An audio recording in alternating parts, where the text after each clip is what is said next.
हम section B solve करने वाले हैं। सेक्शन बी का क्वेश्चन नंबर 21 का पहले बी पार्ट सॉल्व करते हैं। बी पार्ट में हमें गिवन है कि क्यू आर अपॉन में Q S equal to Q T upon में पी आर एंड आपको एंगल 1 इक्वल टू एंगल 2 भी गिवन है। यहाँ पे हम लिख लेते हैं गिवन क्यू आर अपॉन में Q S equal to Q T upon में P R and angle 1 equal to angle 2। Proof करना है हमें कि triangle P Q S similar triangle T Q R, ये हमें प्रूफ करना है। तो अब हम प्रूफ करेंगे।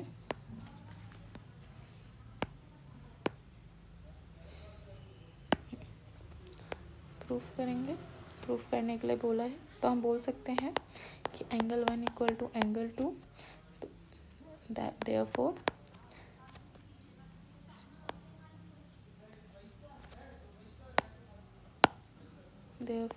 Q P equal to P R, side opposite to equal angle are equal. अगर अपोजिट साइड के एंगल इक्वल होते हैं तो उसकी साइड्स भी इक्वल होती है। तो हम बोल सकते हैं इसको कि हमें गिवन है तो क्यू आर अपॉन में Q S equal to Q T upon में पी आर। तो इस वाली वैल्यू को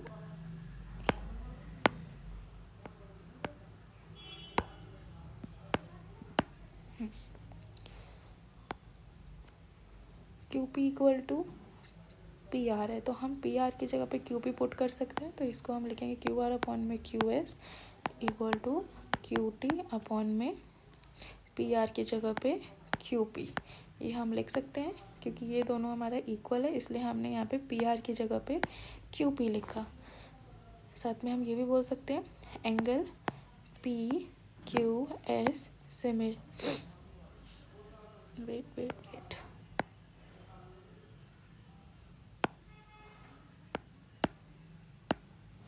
angle P Q S equal to angle T Q R. देखो P Q S and angle T Q R दोनों में angle जो क्यू है वो क्या है, हमें कॉमन है।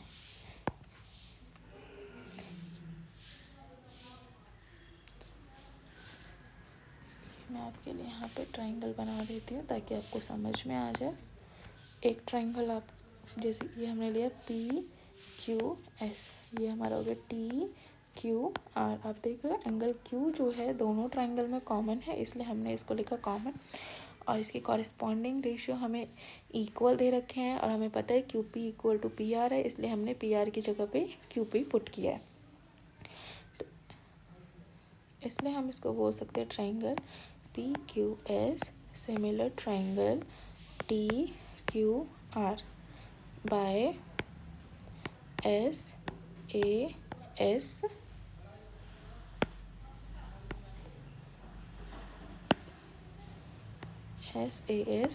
रूल। नेक्स्ट हमारा है ए पार्ट। ए पार्ट में हमें क्या दे रखा है, दो ट्राइंगल है, ट्राइंगल ए बी सी। यहाँ पे हम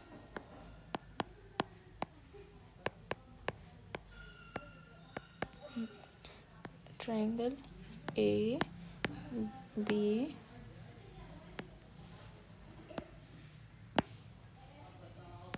B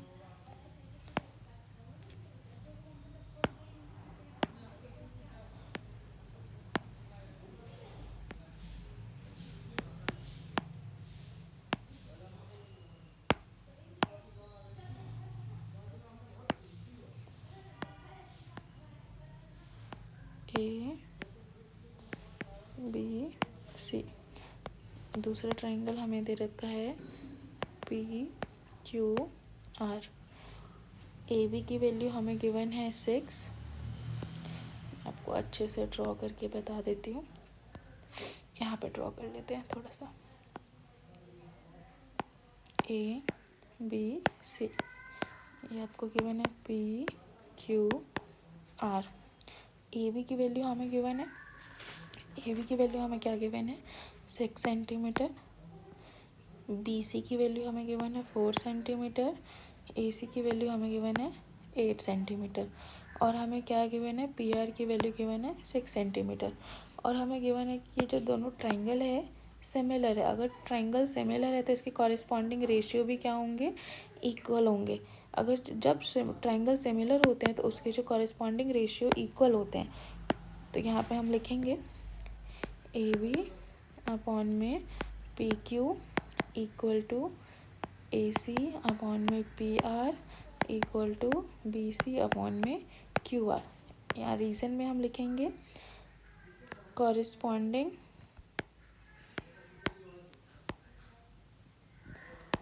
ratio are equal in similar triangle. Similar triangle में कॉरेस्पॉन्डिंग रेशियो इक्वल होते हैं। तो ए बी की जगह 6 अपॉन में P Q equal to A सी की वैल्यू 8 अपॉन में पी आर की वैल्यू 6, बी सी की जगह पे 4 अपॉन में क्यू आर। तो हम इसको इक्वेट कराएंगे, 6 अपॉन में P Q equal to 8 upon में 6 एंड सेम 8 अपॉन में 6 इक्वल टू 4 अपॉन में क्यू आर। तो इसको हम इस तरीके से लिख सकते हैं 6 इंटू 6 अपॉन में 8 equal to P Q, and इधर हम लिख सकते हैं Q R equal to 4 into 6 upon में 8, 4 1 ज़ा 4, 4 2 ज़ा 8, 2 3 ज़ा 6। तो क्यू आर की वैल्यू आपकी 3 आ गई। 2 3 ज़ा 6, 2 4 ज़ा 8, 2 3 ज़ा 6, 2 2 ज़ा 4। तो ये आपकी आ गई 3 3 ज़ा 9 अपॉन में 2 पी क्यू की वैल्यू। तो हम यहाँ पे लिख सकते हैं कि 4.5 इक्वल टू पी क्यू, यानी कि 9 का हाफ 4.5, और क्यू आर की वैल्यू आपकी आ गई 3। हमसे क्वेश्चन में पूछा है P Q plus Q R, P Q plus Q R equal to, तो पी क्यू की वैल्यू 4.5, क्यू आर की वैल्यू 3, दोनों को ऐड करेंगे तो 7.5 centimetre. It is your answer. Next question हमारा आता है, if cos 60 degree plus Y cos 0 degree plus sine 30 degree minus cot 45 degree equal to 5, then find the value of x plus 2y। हमें ये सारी चीज़ें given है, हमें अब फाइंड करना है कि x प्लस 2y क्या होगा। तो 22 का ए क्वेश्चन ए पार्ट, 22 के ए पार्ट में करने से पहले हम वैल्यू लिख लेते हैं। cos 60 डिग्री की वैल्यू होती है 1/2, cos 0 डिग्री की वैल्यू होती है 1, साइन 30 डिग्री की वैल्यू होती है 1/2, एंड कॉट 45 डिग्री की वैल्यू होती है 1। तो अब हम इक्वेशन में वैल्यू को पुट करते जाएंगे। x इंटू कॉस 60 डिग्री, यानी कि cos 60 degree is 1/2 plus y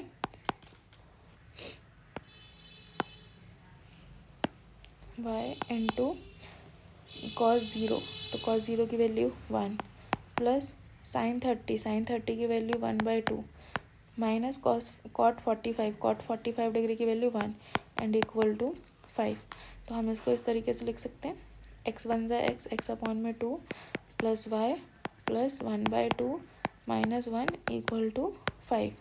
अब आप देख रहे हैं कि x अपॉन में 2 प्लस y, इसको हम 1/2 माइनस 1, 1/2 माइनस 1 क्या हो जाएगा, यानी कि एक में से आधा जाएगा तो आधा ही बचेगा। तो हम इसको बोल सकते हैं, या फिर इसको हम ऐसे कर सकते हैं, हमने बेस सेम किया तो बेस सेम करेंगे तो जिसके नीचे कुछ नहीं 1, डिनोमिनेटर सेम करने के लिए मल्टीप्लाई करेंगे इसको 2 से, तो ये हमारा आ जाएगा plus 1 minus 2 upon 2 equal to 5।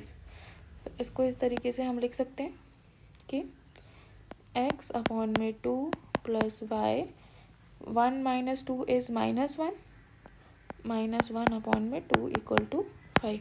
अब ये वाली वैल्यू इधर किस में है, माइनस में, तो दूसरी साइड जाएगी तो क्या हो जाएगी plus, equal to 5 plus 1/2, 1/1 LCM लेंगे तो 2 आ जाएगा। तो ये 5 2 ज़ा, यहाँ पे भी 2 से मल्टीप्लाई, यहाँ पे भी 2 से, तो ये हो जाएगा 5 2 ज़ा 10 plus 1 equal to x/2 plus y। तो इसको हम इस तरीके से लिख सकते हैं। इसके नीचे भी कुछ नहीं है, एलसीएम लेंगे हम, एलसीएम लेंगे तो ये हो जाएगा मल्टीप्लाई 2 तो x plus 2y/2 equal to 10 plus 1 11/2। तो अब देख रहे हैं दोनों के डिनोमिनेटर में 2 है, 2 से 2 कैंसिल, तो हमारी x plus 2y equal to 11, ये हमारा आंसर हो गया। नेक्स्ट क्वेश्चन है बी पार्ट में हमें बोल रखा है, क्वेश्चन उतार लेते हैं पहले।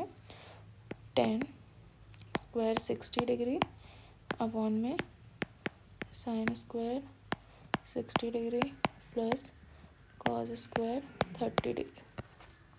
तो सेम पहले वैल्यू लिख लेते हैं। tan 60 की वैल्यू होती है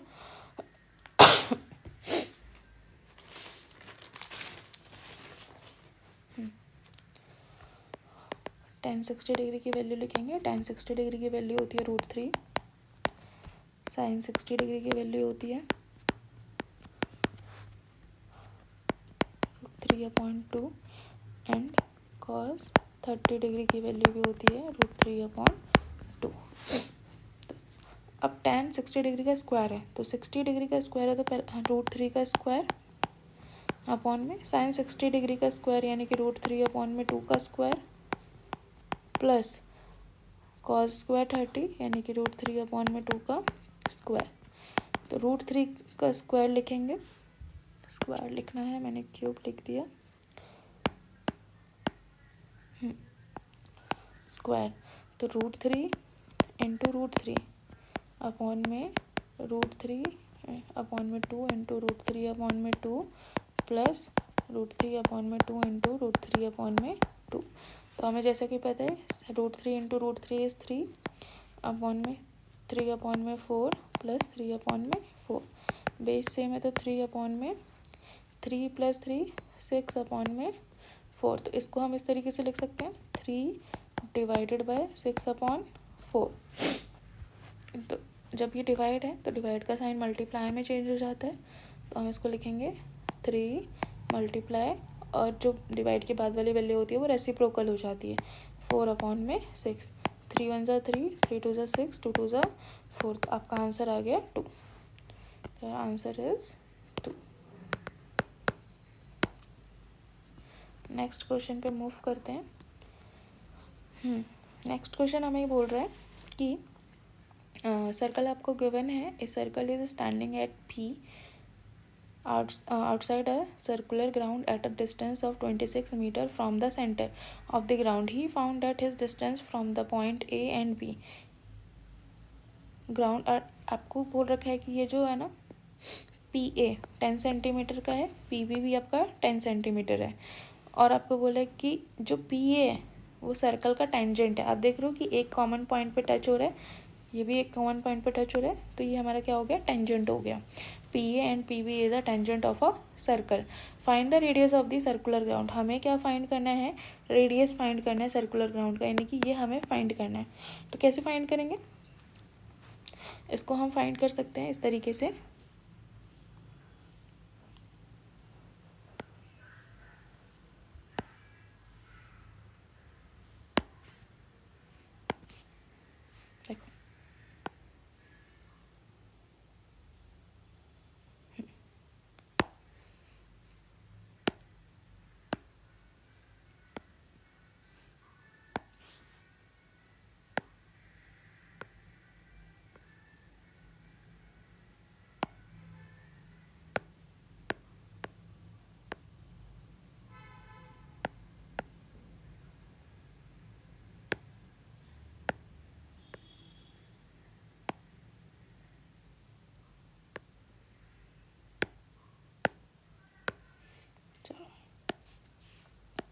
देखते हैं, ये हमारा मान लो सेंटर हो गया, ये हमारा सेंटर हो गया। हमें ये पता है कि अगर सेंटर से कोई भी लाइन टेंजेंट पर ड्रॉ होती है तो वो 90 डिग्री का एंगल फॉर्म करती है।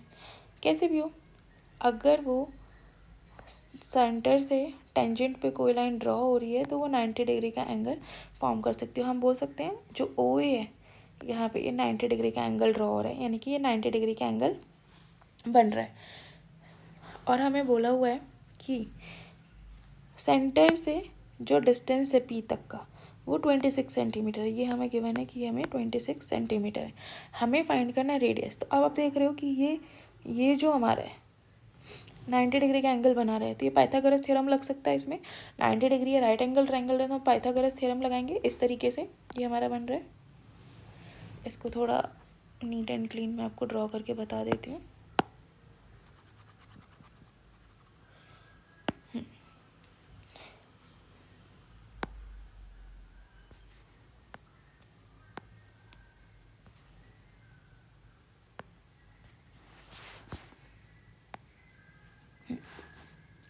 ये 90 डिग्री का बन रहा है। यहाँ से लेकर यहाँ तक की वैल्यू यानी कि पी ए आपको 10 मीटर गिवन है, और यहाँ से लेकर यहाँ तक की वैल्यू हमें 26 centimetre 26 metre, not centimetre, it's metre.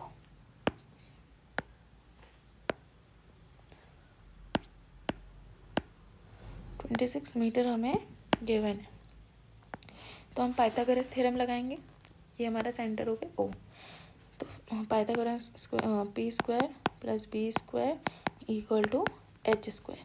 तो पी ये हमारा परपेंडिकुलर है, ये हमारा परपेंडिकुलर डिस्टेंस है, तो ये हमारा हो गया पी यानी कि 10 का स्क्वायर प्लस बेस, ये हमारा बेस हो गया।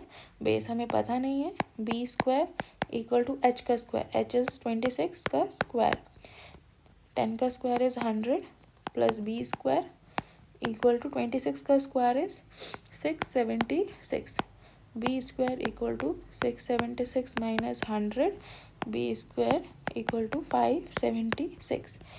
अब स्क्वायर इधर जाके रूट बन जाता है, तो B equal to under root 576, B equal to 576 is the root of square root of 24। तो बी की वैल्यू आ गई आपकी 24 metre. B is OA and OA is the radius of the circle. Radius of the circle क्या हो जाएगा आपका 24 metre. ये आपका आंसर हो गया। रेडियस ही पूछा था, एक बार चेक कर, find the radius of the circular ground. Yes radius, तो रेडियस आपका हो गया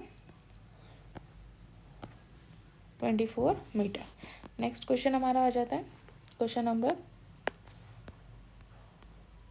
23 डन, 23 डन हो गया। 24 क्वेश्चन नंबर 24 की तरफ हम मूव करते हैं। हमसे पूछा find the zeros of the polynomial P X equal to X square plus 4 upon में 3x माइनस 4 अपॉन में 3। तो जब हमें इसके ज़ीरोज़ निकालने के लिए बोला है तो हम कैसे इसके ज़ीरोज़ निकालेंगे। दो ज़ीरोज़ इसके निकलेंगे। दो मेथड है इसके ज़ीरोज़ निकालने के लिए, एक तो फार्मूला मेथड, एक फैक्टराइजेशन मेथड। तो पहले तो हम इसको फैक्टराइजेशन से मेथड से निकाल के देखते हैं। एक्स स्क्वायर प्लस 4 अपॉन में 3x माइनस 4 अपॉन में 3 इक्वल टू ज़ीरोज़। अब आप देख रहे हैं कि सबके अपॉन में 3 है, तो हम इसके अपॉन में भी अगर 3 लेकर आएँ तो मैं इस तरीके से लिख सकती हूँ, इसके अपॉन में 1 है, दोनों को ऊपर नीचे हम 3 से मल्टीप्लाई कर सकते हैं। तो ये हो जाएगा 3x स्क्वायर अपॉन में 3 प्लस 4x अपॉन में 3 माइनस 4 अपॉन में 3 इक्वल टू 0। तो अब ये 4 इक्वल टू 0 हो गया, तो हम 1/3 कॉमन ले सकते हैं। तो ये हो जाएगा 3x square plus 4x minus 4 equal to 0। ये 3 इधर डिवाइड में, इधर जाके 0 के साथ मल्टीप्लाई, अगर कोई भी चीज़ 0 से मल्टीप्लाई होती है तो वो 0 हो जाती है। तो हम इसको लिख सकते हैं 3x square plus 4x minus 4 equal to 0। अब हमारी इक्वेशन फॉर्म हो गई। अब फैक्टराइजेशन मेथड सॉल्व करने का बहुत अच्छा तरीका है। पहले तो हमें पता है a हो गया 3, b हो गया 4 एंड c हो गया -4। तो हमें क्या करना होता है, a इंटू सी करना होता है, और जो भी a इंटू सी आता है उसको प्लस माइनस करने की बाद b की वैल्यू होनी चाहिए। तो a into C is 3 into 4, 3 4 ज़ा 12, 3 4 ज़ा 12। अब 12 के क्या क्या फैक्टर हो सकते हैं? एक तो हो सकता है 3 4 ज़ा 12, 12 1 ज़ा 12 एंड 6 2 ज़ा 12, ये फैक्टर हो सकते हैं हमारे। लेकिन इनको प्लस करने पे, दोनों प्लस होने पे या दोनों माइनस होने पे या प्लस माइनस होने पे हमारा प्लस का 4 आना चाहिए। तो हम 3 + 4 करेंगे तो 7 आएगा, 3 - 4 करेंगे तो 1 आएगा, तो ये तो रॉन्ग हो गया। 12 + 1 13 एंड 12 - 1 इज़ 11, ये भी नहीं हो सकता। नेक्स्ट हमारा है 6 × 2, तो 6 + 2 8, तो आप देख लो 6 + 2 8 होगा, तो ये तो पॉसिबल नहीं है। 6 - 2 4 होगा, तो हम 6 - 2 लेंगे, तो 3x²। अब 6 माइनस का 6 भी ले सकते थे, पर माइनस का 6 हम इसलिए नहीं लेंगे क्योंकि यहाँ प्लस का साइन है। तो हमें पता है कि प्लस का साइन जब आएगा जब बड़े के सामने प्लस हो, तो हम इसको लिख सकते हैं +6x - 2x - 4 = 0। अब इसमें से हम 3x कॉमन ले सकते हैं, तो ये हो जाएगा x + 2, यहाँ पे हमने -2 कॉमन लिया, तो ये भी x + 2 = 0। तो इसको हम ऐसे लिखेंगे x + 2 एंड 3x - 2 = 0। तो ये हो गया हमारा x + 2 = 0, तो x की वैल्यू आ गई -2, 0 दूसरा एक है हमारा 3x - 2 = 0, 3x = 2, x की वैल्यू 2/3, दो वैल्यू हमारी आ गई -2 एंड 2/3।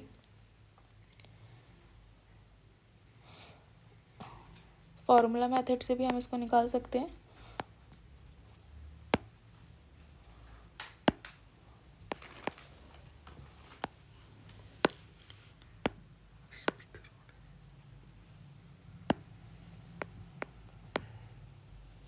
फॉर्मूला मेथड से भी निकाल सकते हैं। फॉर्मूला मेथड का फॉर्मूला हमारा होता है -b +- (√b² - 4ac/2a। आप इस मेथड का भी यूज़ कर सकते हैं और ये फैक्टराइजेशन मेथड का भी यूज़ कर सकते हैं। नेक्स्ट क्वेश्चन है हमारा 25। Find the length of the median through the vertex B of triangle ABC with vertex A 9, -2, B -3, 7 and C -1, 0। तो इसमें बोला हमारा एक ट्राइंगल है ABC, ABC,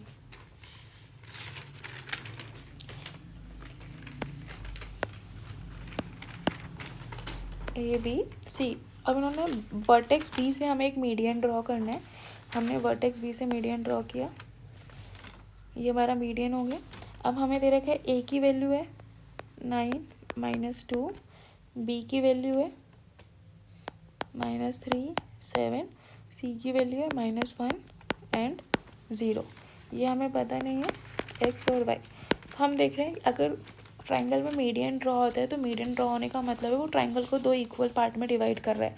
तो इसमें हम मिड पॉइंट थ्योरम लगा के x एंड y की वैल्यू फाइंड कर सकते हैं। तो हम ऐसा बोल सकते हैं, इसको हमने मान लिया D point.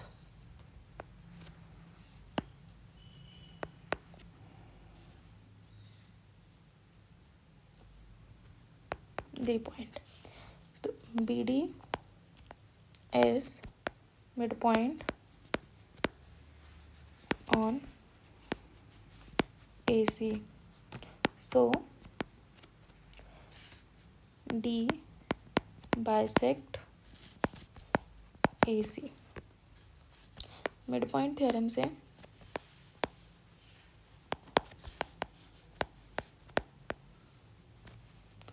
x = x1 + x2 x1 + x2/2 and y = y1 + y2/2। x1 हमारा क्या है -9,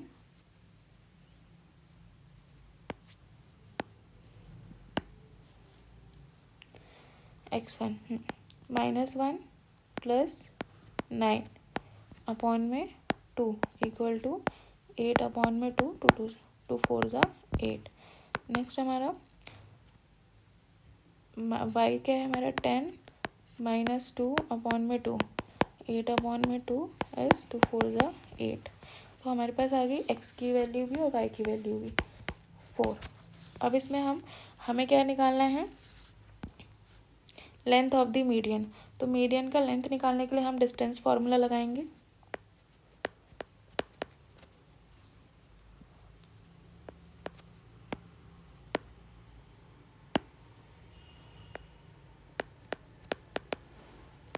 distance formula under root x2 minus x1 का square plus y2 minus y1 का स्क्वायर।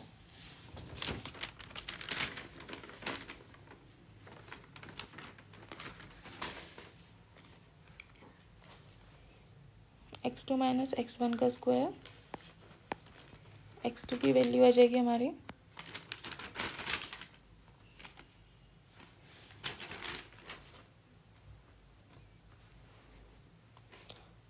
x2 4 एंड x1 की वैल्यू आ जाएगी -3 का स्क्वायर प्लस y2 की value 4 minus y1 की वैल्यू 7 का स्क्वायर। तो ये हो जाएगा हमारा 4 माइनस माइनस प्लस, तो प्लस का 3, 4 + 3 का स्क्वायर प्लस 4 माइनस 7 का स्क्वायर। तो इसको हम लिखेंगे 4 + 3 7 का square plus 4 minus 7 is 3 minus 3 का स्क्वायर। तो ये हो जाएगा 7 7 ज़ा 49 प्लस 3 3 ज़ा 9, तो 49 + 9 इज अंडर रूट 58। आज के लिए इतना ही। नेक्स्ट क्लास में हम आगे का सॉल्व करेंगे। Please like share and subscribe.